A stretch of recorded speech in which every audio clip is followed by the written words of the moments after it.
Hello friends, आप सभी का स्वागत है एमएस इंस्टीट्यूट में। तो फ्रेंड्स, आज का ये क्लास आप सभी के लिए बहुत ही खास है क्योंकि आज के क्लास में आप सभी को मैं बताने वाला हूँ क्लास 12th साइकोलॉजी यानी मनोविज्ञान का 25 ऐसे वीवीआई ऑब्जेक्टिव क्वेश्चन जो आप सभी के फाइनल बोर्ड एग्जाम में सीधे देखने को मिलेगा। तो फ्रेंड्स, अगर आप सभी क्लास 12th का फाइनल बोर्ड एग्जाम इस साल देने वाले हैं और आप साइकोलॉजी यानी मनोविज्ञान सब्जेक्ट रखे हैं तो आज के क्लास का ये 25 वीवीआई ऑब्जेक्टिव क्वेश्चन हर हाल में याद कर लीजिएगा। ओके, और कोई भी क्वेश्चन में आप सभी को डाउट रहे तो कमेंट बॉक्स में ज़रूर पूछिएगा, मैं आप सभी को रिप्लाई करने की कोशिश ज़रूर करूंगा। ओके, तो चलिए फ्रेंड्स, फटाफट से हम लोग क्लास को शुरू करते हैं। उससे पहले अगर आप सभी चैनल से नए जुड़ रहे हैं तो चैनल को सब्सक्राइब जरूर कर लीजिए और बेल आइकन को प्रेस कर लीजिएगा ताकि आप सभी को आने वाली क्लासेज का नोटिफिकेशन मिलते रहे, क्योंकि आने वाली क्लासेज आप सभी के लिए बहुत ही इंपॉर्टेंट है प्यारे स्टूडेंट। ठीक है, तो देखिए आपकी स्क्रीन में पहला क्वेश्चन आ चुका है। वीडियो को लाइक नहीं किया, लाइक भी कर दीजिएगा। ओके, तो पहला क्वेश्चन देखिए पूछा गया है, किस अवस्था में जननेंद्रियों पर फोकस होता है? इनमें से कौन से अवस्था में जो है ना जननेंद्रियों में जो है फोकस होता है? तो याद रखिएगा जननेंद्रिय यानी अवस्था में। ठीक है, right answer option number C हो जाएगा। जो जननेंद्रिय अवस्था है इस पर जो है जननेंद्रियों पर फोकस होता है। ठीक है, right answer option number C बिल्कुल राइट हो जाएगा। चलिए अब दूसरा नंबर क्वेश्चन देखते हैं, आपके स्क्रीन में आ चुका है। अगर आपको आंसर पता है तो आंसर देने में कमेंट बॉक्स में कोई भी कंजूसी नहीं कीजिएगा, क्योंकि आंसर अगर आप दीजिएगा तो आपका कॉन्फिडेंस लेवल हाई होगा और आपको याद जल्दी होगा। ओके, तो आप सभी ना आंसर देने की कोशिश जरूर कीजिएगा। ओके, तो दूसरा नंबर देखें, फ्राइड द्वारा प्रतिपादित मनोविश्लेषण विधि के संबंध में कौन सा कथन सही है? इनमें से कौन सा कथन है जो फ्राइड द्वारा प्रतिपादित मनोविश्लेषण विधि के संबंध में सही है?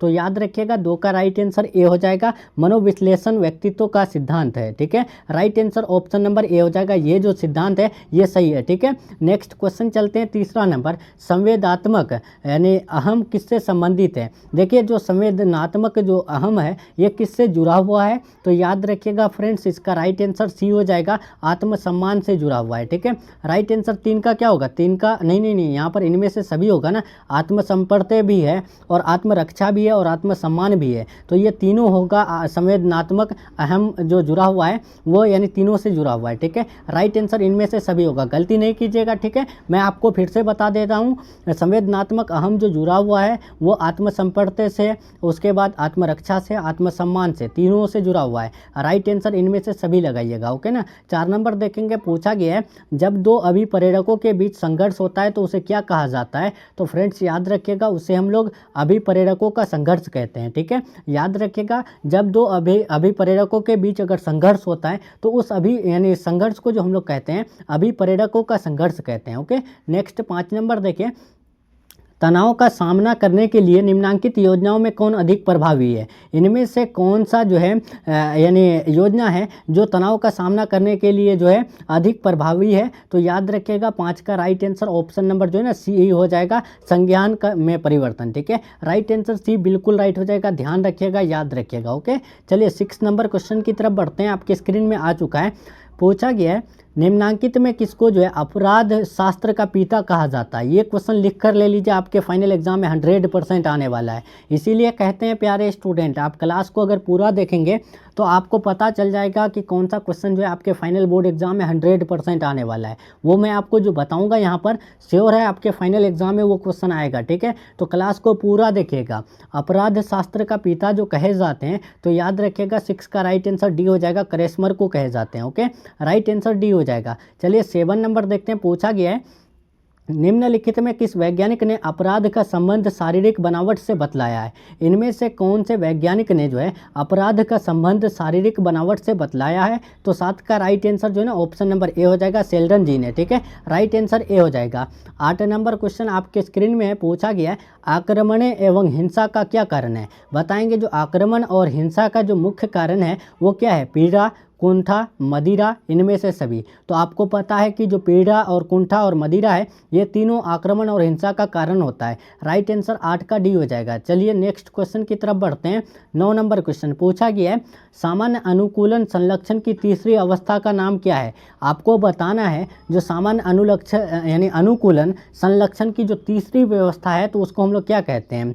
क्या परिश्रांति अवस्था, प्रतिरोध अवस्था चेतावनी, प्रतिक्रिया अवस्था, इनमें से कोई नहीं। तो फ्रेंड्स याद रखिएगा 9 का ए हो जाएगा। जो सामान्य अनुकूलन संलक्षण की तीसरी अवस्था है तो उस अवस्था को हम लोग परिश्रांति अवस्था के नाम से जानते हैं। ओके, 10 नंबर देखेंगे, आपके स्क्रीन में आ चुका है। पूछा गया है सामान्य अनुकूलन संलक्षण उत्पन्न करने में 3 अवस्थाओं का सही अनुक्रम क्या है। ये क्वेश्चन 100% आएगा आपके फाइनल बोर्ड एग्जाम में। ओके, तो आप सभी याद रखिएगा सामान्य अनुकूलन संलक्षण उत्पन्न करने में जो 3 यानी अवस्थाओं का जो सही अनुक्रम है तो वो कौन सा क्रम सही होगा। तो 10 का सी हो जाएगा, चेतावनी, प्रतिरोध, परिभ्रांति। ओके, राइट आंसर सी हो जाएगा। चलिए 11 नंबर देखते हैं, आपके स्क्रीन में पूछा गया है यहाँ पर कि एनोरेक्सिया नर्वोसा की विशिष्टता होती है। यहाँ पर जो है एनोरेक्सिया नर्वोसा की विशिष्टता कौन होती है। तो याद रखिएगा 11 का ऑप्शन नंबर सी हो जाएगा, निद्रा व्याघात। ठीक है, नेक्स्ट क्वेश्चन की तरफ बढ़ते हैं। 12 नंबर पूछा गया है अंग्रेजी के शब्द स्ट्रेस की उत्पत्ति किस भाषा से हुई। फ्रेंड्स आपको जो बताना है स्ट्रेस जो भाषा है, ये जो स्ट्रेस शब्द है ये जो है कौन से भाषा से, कौन से लैंग्वेज से उत्पन्न हुई है, यानी कौन से भाषा से आया है।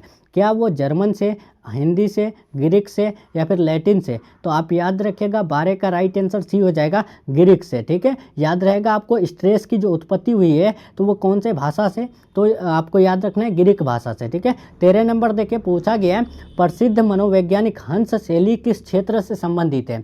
देखिए जो फेमस साइकोलॉजिस्ट है जिसका नाम है हंस शैली, ये कौन से क्षेत्र से यानी कौन से फील्ड से जुड़ा हुआ है। तो आप याद रखेंगे 13 का राइट आंसर है यहाँ पर जो ना ऑप्शन नंबर क्या हो जाएगा, डी हो जाएगा। ये जो है ना तीनों से जुड़ा हुआ नहीं है। ठीक है, इनमें से कोई नहीं होगा। इसका right answer option number D बिल्कुल राइट हो जाएगा। ठीक है, चलिए 14 नंबर क्वेश्चन की तरफ बढ़ते हैं। पूछा गया है दबाव प्रतिरोधी व्यक्तियों यानी व्यक्तित्व में कौन विशिष्टता नहीं पाई जाती है। इनमें से कौन है जो दबाव प्रतिरोधी व्यक्तित्व में यानी व्यक्तित्व का विशेषता नहीं है। विशेषता किसको बोलते हैं, खूबी। तो बताएंगे कौन नहीं है। तो याद रखिएगा 14 का डी हो जाएगा। जो नियंत्रण है ये दबाव प्रतिरोधी व्यक्तित्व की विशेषता नहीं है। ठीक है, राइट आंसर डी हो जाएगा। ओके, जो दुश्चिंता है, प्रतिबद्धता है, चुनौती है, ये दबाव प्रतिरोधी व्यक्तित्व का विशेषता होते हैं। ओके, राइट आंसर डी याद रखना है। नेक्स्ट क्वेश्चन की तरफ फटाफट बढ़ते हैं हम लोग। 15 नंबर। उससे पहले प्यारे स्टूडेंट, अगर आपका सपना 400 प्लस लाने का है और आप अभी तक बिल्कुल भी कुछ भी नहीं पढ़े हैं, यानी कि मतलब कि 0 लेवल तक पढ़े हैं और आपका सपना 400 प्लस है और आप सभी चाहते हैं 400 प्लस करना, तो आप सभी के लिए गेस क्वेश्चन 100% लड़ने वाला एग्जाम में आने वाला आ चुका है। अगर आप सभी नहीं लिए तो फटाफट से इस नंबर में कॉल मैसेज करके ले लीजिए और आप अपना फाइनल एग्जाम में पढ़ के आइएगा। ठीक है, आपको पता है साइकोलॉजी का सब्जेक्ट जो है बहुत ही हार्ड सब्जेक्ट है। इसमें क्वेश्चन जो है ना बहुत हार्ड लेवल का आता है। ठीक है, और आपको घुमाया जाता है। तो अगर आप सभी ऐसा चाहते हैं कि साइकोलॉजी का एग्ज़ाम में बेहतर करना, तो आपको जो है ना आप यानी गेस क्वेश्चन ले लेना है नंबर में कांटेक्ट करके। ठीक है, साइकोलॉजी हो, हिस्ट्री हो, ज्योग्राफी हो, हिंदी हो, इंग्लिश हो, उर्दू हो, किसी भी सब्जेक्ट का गेस चाहिए आपको मिल जाएगा। ओके, तो आप सभी कॉन्टैक्ट जरूर कर लीजिएगा। तो देखिए 15 नंबर पूछा गया है बाह्य आवेदक के प्रति प्रतिक्रिया को क्या कहा जाता है। तो 15 का राइट आंसर ध्यान रखिएगा, समायोजन कहा जाता है। ओके, राइट आंसर 15 का सी हो जाएगा।